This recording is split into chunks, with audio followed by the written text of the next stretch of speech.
G'day and welcome to another episode of Late TV Fights. We've got a great match here. It's the third round one matchup we've got. It's JD West versus Jay Burnz. It's going to be a great match. And I've got some great judges here as well. I've got Matt Graham here as a judge. Matt, how are you feeling about this matchup? I'm excited for it. I know for a fact Jay is extremely knowledgeable. JD, I don't really know so much about, but given their answers, I cannot wait to see these two fight this out. And also here, his camera doesn't work on his laptop, so you're only going to hear him. It's Subrav. Subrav, how are you feeling about this matchup? I'm just excited. I've seen how JD does in nerd fights. I just want to see how he does in TV. And Jay is awesome. And with that, let's meet our competitors. Introducing first, we have Jay Burnz. Jay, how are you going about this matchup? I'm about to end this man's entire career before it even gets off the. No, I'm just here to have some fun and talk shit. That's basically what I do with like everything in my life. So might as well put it to some entertaining use. And introducing second, he's just about in every debate tournament that's happened so far, is JD West. How are you feeling about this matchup today? Hey, I'm just here to have fun, and if I put up some good points, great. If I don't, yeah, that's fine.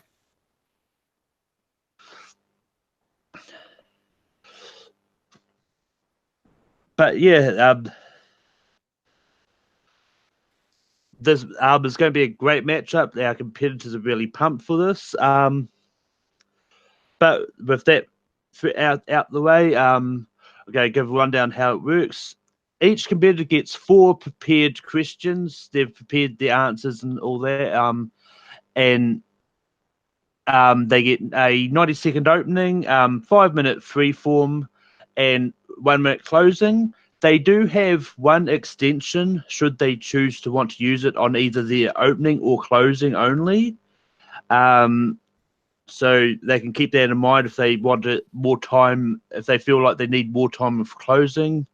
They can. If they want more to open, they can. So there's that. And if it's tied going into after the 4th question, they do get a speed round question. So there's that as well. So without any further ado, let's go into the first question, which is now, as you all know, there was a live action Avatar TV series announced.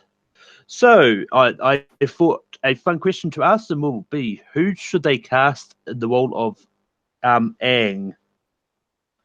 And I'm going to go to Jay Burnz first. Jay, you've got 90 seconds on the clock. Time begins when you start talking.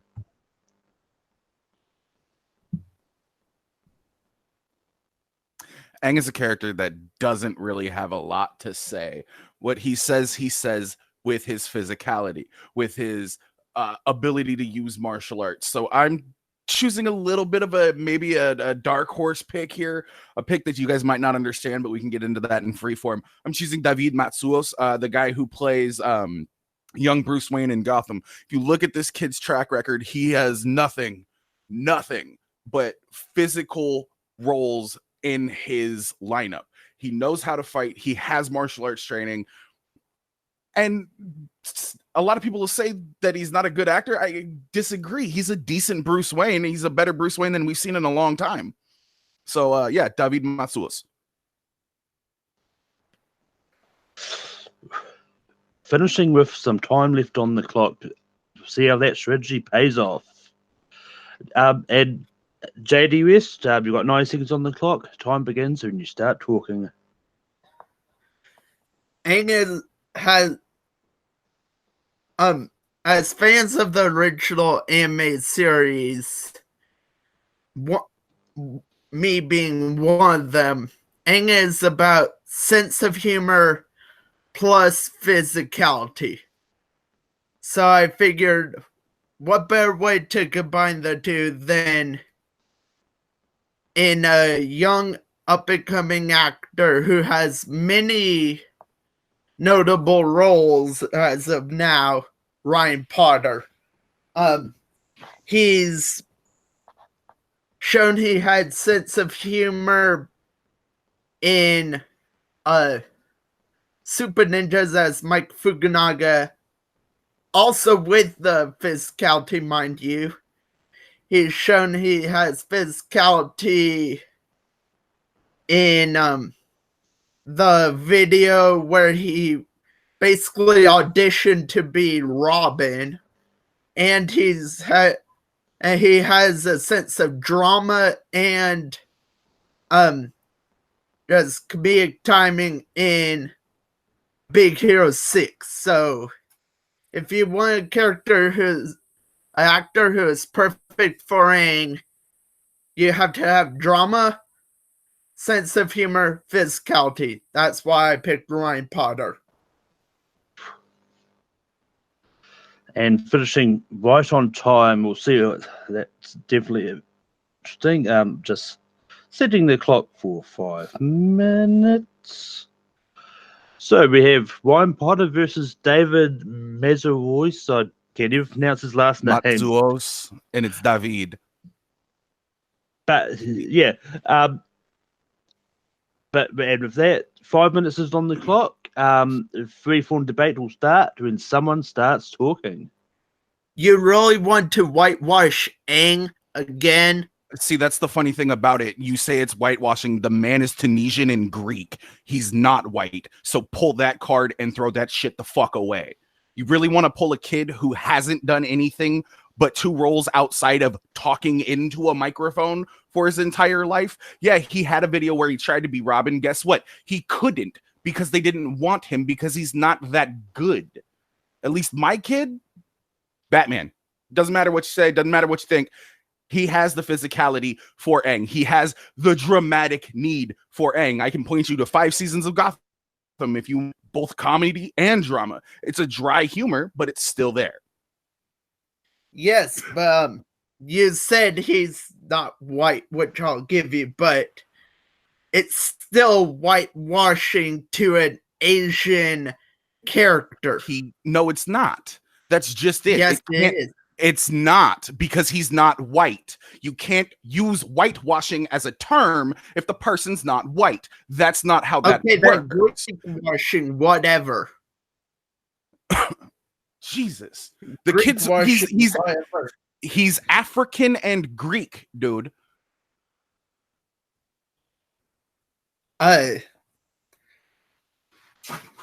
Well, okay. Whitewashing point aside, Ryan Potter shows he has the drama needed for Aang, the sense of humor needed for Aang, and the physicality needed for Aang, all in one role. So does David Matsuos. So, I mean, if that's the card that you're trying to pull, go ahead and throw that one the fuck away too. That doesn't work. He's not. He has 2 live action roles under his belt, and guess what? He's not even main character in either one of those shows. And you want to put a show on his shoulders and let him be the main focus? He'd crumble under the pressure. Guess what you have with... Well, I mean, he was the main character in a criminally underwatched show called Super Ninjas, where he was the lead character. He had family drama. He had sense of humor. He had physicality. JD, you and one other person watched that on Disney XD. It's not a criminally underrated show. It doesn't exist anymore because nobody watched it. And nobody wants that. Nobody wants a show with a main character that they cannot watch. Yes, well, he was also the main character in Big Hero 6, and he portrayed which is a cartoon, comedy and drama through his vocal performance. But it's a cartoon. You don't have to do anything but sit down in a chair and talk into a microphone. He's doing this live action. He's not going to be able to do that. I don't think you should be able to count his comedy roles, especially when his comedy roles are all behind a microphone. It's not him doing it in person. Yes, he's got great comedic timing behind a microphone, but he's not really able to do anything but that. And this isn't that. This is a live action show. And again, nobody wants to watch a show where he was the main character of a show that didn't last because he can't handle pressure. Like I said, David Matsuo's 5 seasons plus of Gotham, where he kicks ass, has a dry sense of humor, and that show is full of drama, dude. If out of these two choices, it's incredibly clear who the correct pick is. But that show is nobody that I know at least watches it for Bruce Wayne. They watch it for the introduction of the Rogues Gallery before the Rogues Gallery became a thing. Okay, cool. That's your friends. That's not everybody. Your friends don't encompass everybody who watches the show. That's a subjective statement. That doesn't work. And you're bashing Super Ninjas a lot, but in that one show, it portrayed that he has the physicality of Aang minus the bending of the elements. Of course, he could hang comedically with other actors, and he could portray family drama really well. Aang doesn't have a family. There's no family drama there. You keep saying this word, family drama. You keep saying that he can hang. He really can't. That's why that show doesn't exist anymore, and that's why 90% of his roles are behind a microphone. Whew, that really got super heated super quickly. But there we go to the closing statements. Jay went first in the opening, so JD, you can go first in the closing. You got 1 minute on the clock. Time begins when you start talking.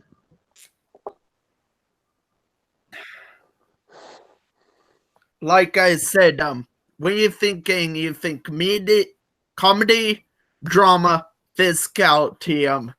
Ryan Potter has shown that he could do comedy and drama in 2 different roles where he is the leading character really well. And he could do physicality as seen in a underrated show, Super Ninjas, and his tape where he auditioned to be Robin. So he has the key elements of Aang, and he is shown to hang with really top-notch actors, because in the show he hung with George Takei, he hung with Randall Park, who are really comedic people, and he... Time. Yeah. And Jay, 1 minute is on the clock. Time begins when you start talking. David Matsuos is the perfect choice to play Aang because he is able to portray that dramatic role, that dry comedy, which you see a lot of in Aang. This isn't a character that's going to be animated anymore. Choosing somebody whose basic work is 90% behind a microphone doesn't really fucking translate to success on the screen for me. I would much rather see somebody who is able to actually portray the physicality of Aang, and David Matsuos is the perfect choice. If Ryan Potter was the perfect choice, they'd have cast him as Robin when he did that little fucking video, when he fucking set out to try to get the Robin role, but he didn't. So what would I rather have? Somebody who tried for something and failed, or somebody who has 5 seasons of a TV show where he kicks ass showing us that he knows his martial arts skills? I'm going to go with the 5 seasons. I'm just saying. Like, that's really what it comes down to. I know that he's got this, and I would much rather see it on screen when I've seen it before, instead of trying to put my faith in somebody who doesn't have any talent. Time. Whew, that was definitely a heated argument, a really great one. I'm going to go first on this one. It's pretty easy for me. Jay gets the point. Like after the whole whitewashing thing, I think JD got rattled, and like he tended to repeat his same points quite a bit, so that's why Jay gets the point. Matt, who gets the point and why? Well, Malcolm, you actually took exactly what I was going to say right out of my mouth. It definitely goes to Jay, because when they started talking about the race of the character and JD brought up whitewashing, Jay put back the fact he was Greek and African, and to put it in boxing, MMA, wrestling terms, he was on his back foot the rest of the fight. So yeah, Jay definitely gets the point. And with that, Jay does get the first point. The next question is both Lord of the Rings and The Golden Compass are both getting TV series adaptations. What book or book series should be the next TV adaptation? And JD, I'm going to go first to you on your opening. Got 90 seconds on the clock. I'd like to use my extension on the opening. Yep. So you've got 2 minutes and 30 seconds on the clock. Time begins when you start talking. Okay, well, if we're talking about TV series, I'm thinking one story that could encompass like a good long episodic tale. And a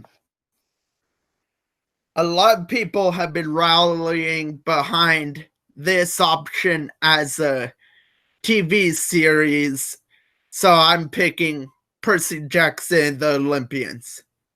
While I could delve into the spin-off series, I'm going to focus mainly on the first series. The first series is, as I brought up in the last round, criminally underrated book series, because it's basically a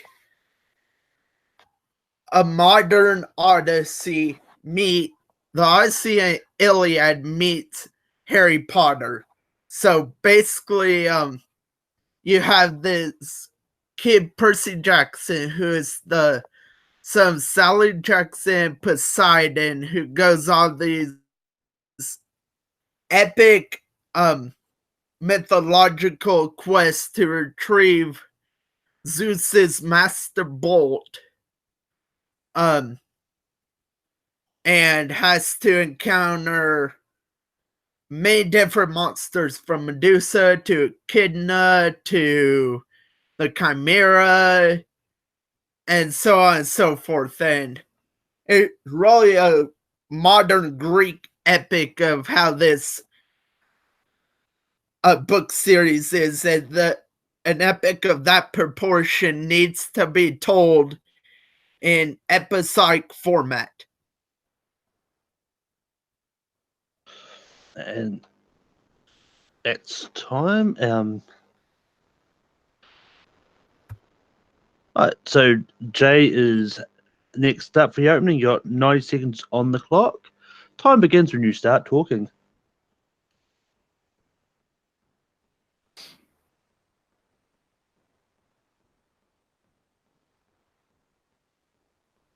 My book series deals with political intrigue, the treatment of children, post-traumatic stress disorder, and just basically all around the mind fuckery of what happens. I chose the Ender's Game series of books, which there are 14 of, to create a TV show around, because it's something that we haven't seen a lot of. And there are quite a few things that I'll get into in my opening statement are in the freeform round of why JD show doesn't work for me in my mind. Ender's Game is a hell of a book series, regardless of what you think of the author. The books are not that bad, and I would much rather see something that's done done a little and done well than something that's been done over and over and over again. That's my time. I'll kill him in freeform.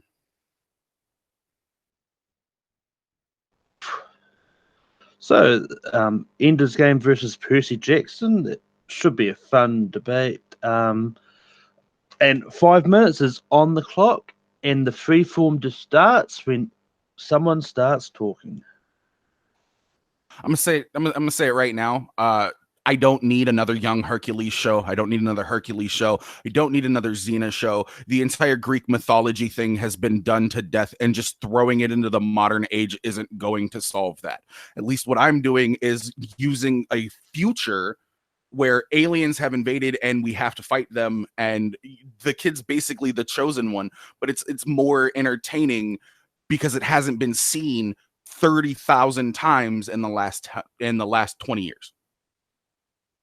You say it hasn't been seen in the last 30 years, but we've seen alien invasion stories being done to death. We've seen not military, to the way children military, not to the way that death. Greek mythology has been. That's what I'm saying. So yes, you get a little bit of this and you get a little bit of that, but yours is literally, like you said, the Iliad and the Odyssey meets Harry Potter. I don't need to combine 3 things to make one good show. Mine just has it. It really doesn't matter. Sorry, I didn't mean to interrupt you. Go ahead.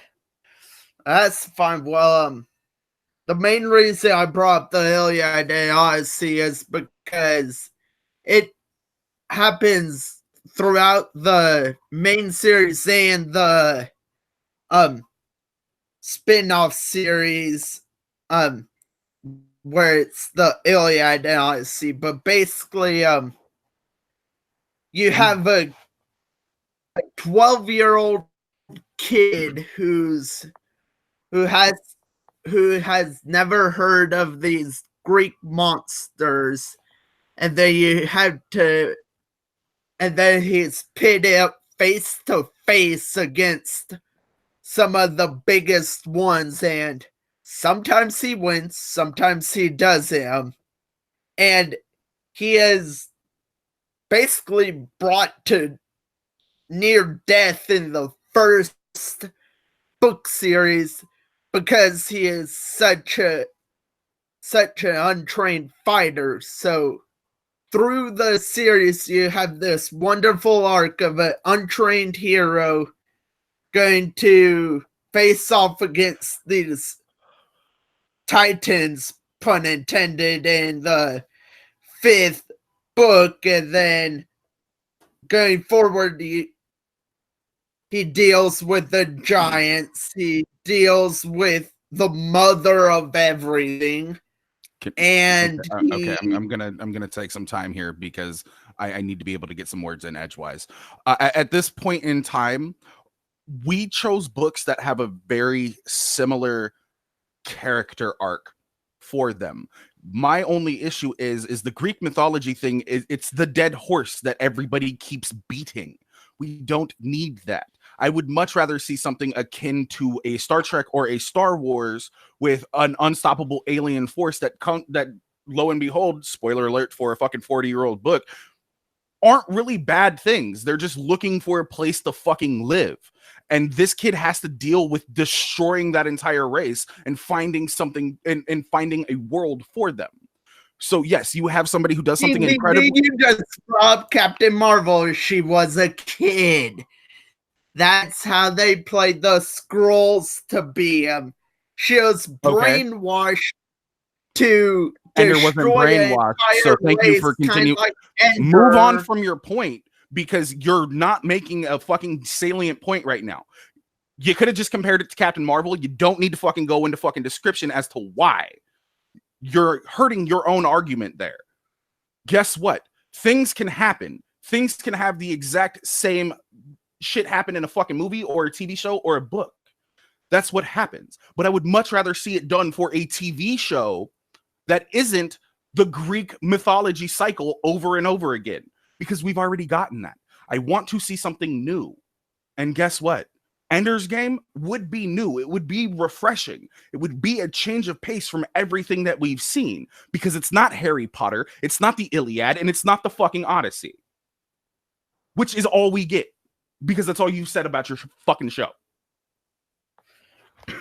Well, that's all we get. I just tried to basically elevator pitch my TV show, but if you want to go into that, we have a family drama where Time. it's the first Thank God. shit. All right, so still got the closings to go. And for the closings, I need to hear more about why we need the show as the book as a TV series, as opposed to sort of information about the book series itself. So because JD started first in the openings, Jay can go first on the closings. 1 minute is on the clock. Time Can I use begins my when you. extension? Yes, you can. Thank you, buddy. 2 minutes is on the clock, and time begins when you start talking, Jay. Thank you, buddy. I appreciate it.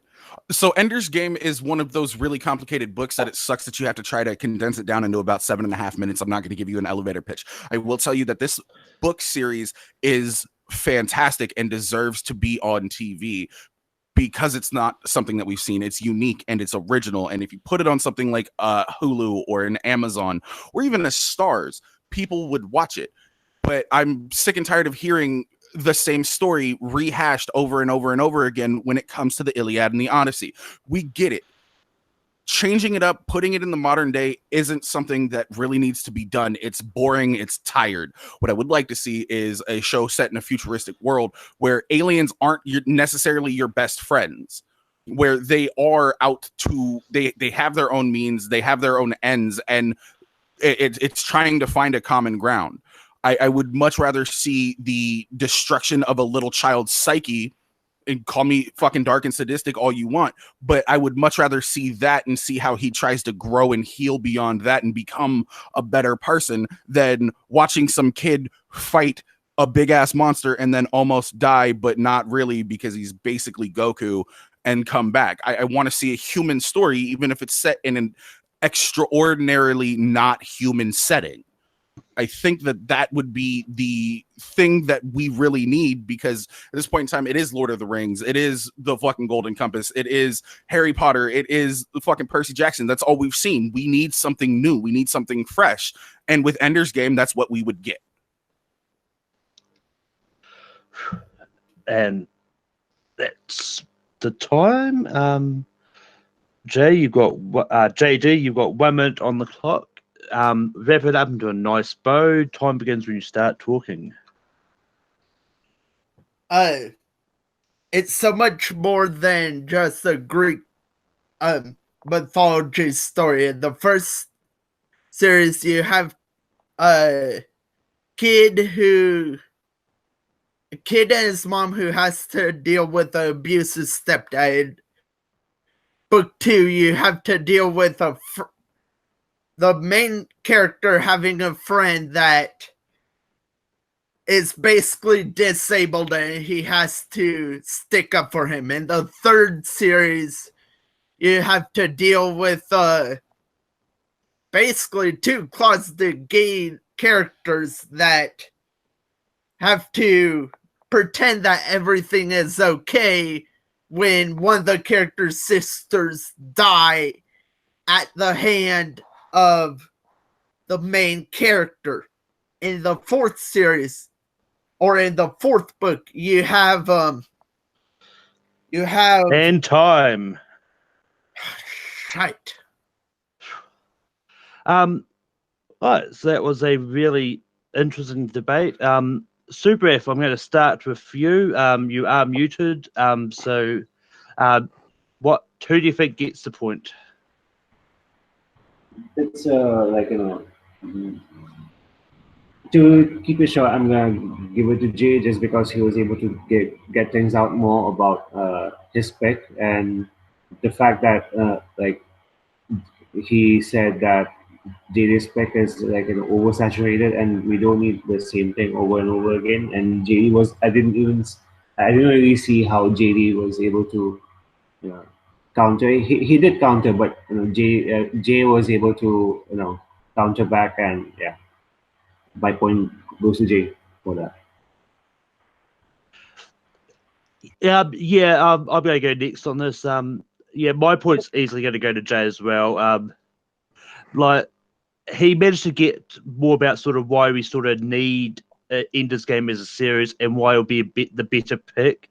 JD was more focused about sort of outlining what each season would be than to actually he kind of got some points into what, sort of why we need it as a series, but yeah, so Jay does get the second point. We go into the third question, and this is a must hit for JD, otherwise he's going to be knocked out.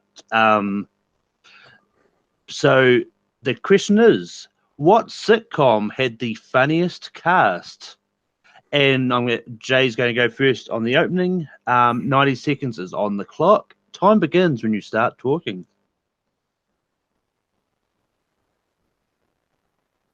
I like a show with an ensemble cast. A cast that brings together different personality types, and it just makes comedy magic. And I don't think that there's been a show in a long time that has been able to do that outside of Community. Community is a show based around a community college. Obviously, that's why it's called Community, but you've got somebody from every walk of life in this show, and it just summarily, every episode is continuously funnier and funnier and funnier. And it isn't without the cast for that. The cast makes that possible. You could put somebody in there, and if it was one or two people, it wouldn't be as funny. But you have this group of 5 or 6, you have this group of 6 people bouncing off each other that makes it funny because they all have a different view. And I think that's what makes a cast funny. Yeah.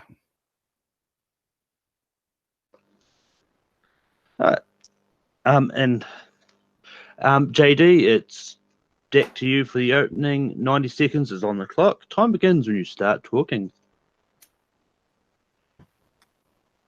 Like my opponent has brought up, you want a funny ensemble in your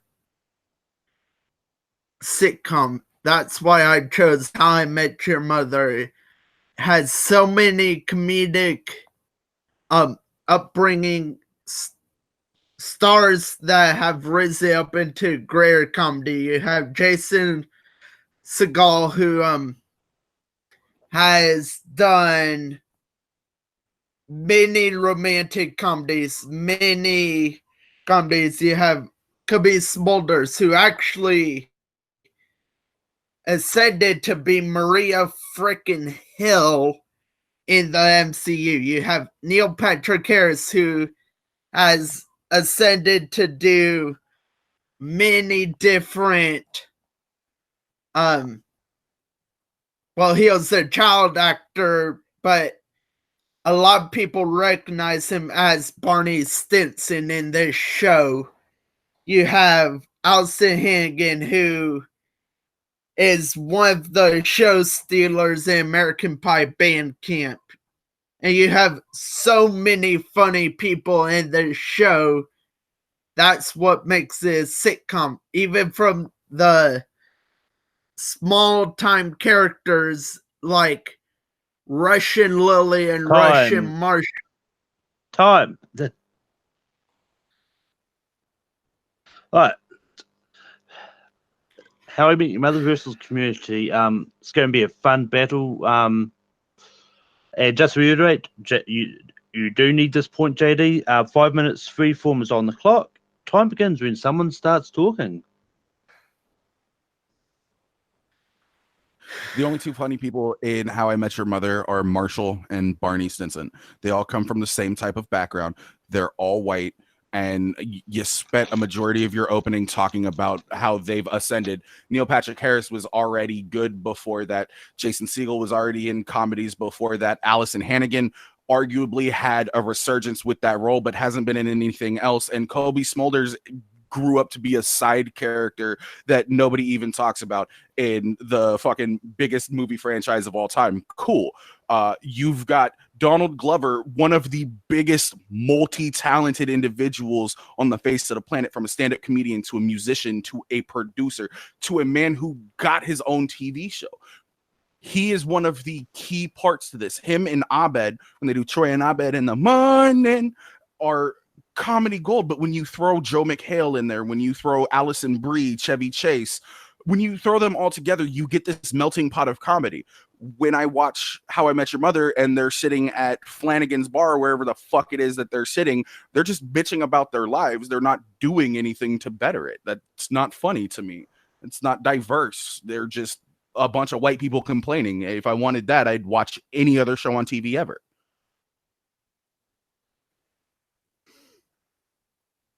Well, it's an interesting.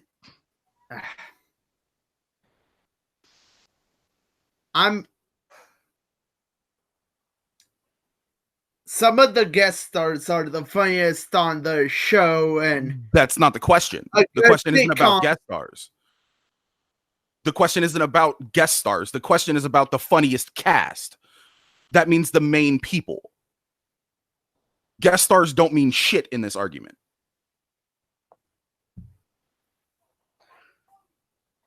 If you want to bring a funny cast, you have, like you said, Jason Segel, who's been in many comedies. You have... He was funny before How I Met Your Mother, though. Well, like you said, Allison Hannigan had a resurgence in her career with this one TV series. Mm-hmm. That lasted 9 years, and she hasn't done anything since. Okay.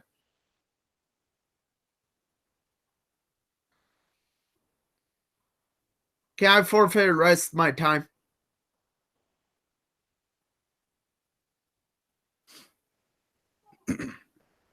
Are you forfeiting this point, JD? Yes. Okay, I mean, I will allow it this once. But that does mean, and your winner is Jay. But yeah, okay. This is it was a great. I mean, like from the start of the gate, Jay definitely had this in the bag. But yeah, but Matt, I mean, even though like Jay's already won this, how did you feel about this question debate? How it was going? Jay kind of had a comeback for everything, but I think JD definitely had a strong opening. His opening for this round was really interesting about how these people, especially in How I Met Your Mother, they were all kind of side characters. And this show brought everybody back into the limelight. So I was kind of hoping he could have explained that Allison Hannigan, she starred in the first few American Pies, but then they went straight to DVD after American Reunion. Yeah, Reunion. They all went straight to DVD, and she kind of fell off the face of the earth. Colby Smulders became a side character in the MCU. I mean, if you think of Sam Jackson's character, you think of Maria Hill. So it definitely started to be, but I think Jay just caught him with the whole, they haven't really moved on from that, and he just got flustered. But it was definitely going to be a good fight.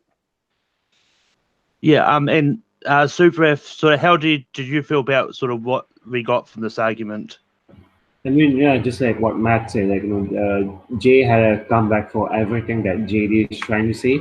Although, like, the final blow was when Jay's trying to make the guest argument against Community, and Jay was able to fight back with, this is not about the guest stars, this is about the funniest cast. Although, personally, I was building up an argument in my head. I could have just, Jay could have just said, the rising popularity of the actors got in the guest stars. So yeah, I could just I was waiting for that type of counter by JD, but I didn't hear it. So it was it was just a one-way street with this match. Yeah, I mean, yeah, this one I was kind of wishing it would have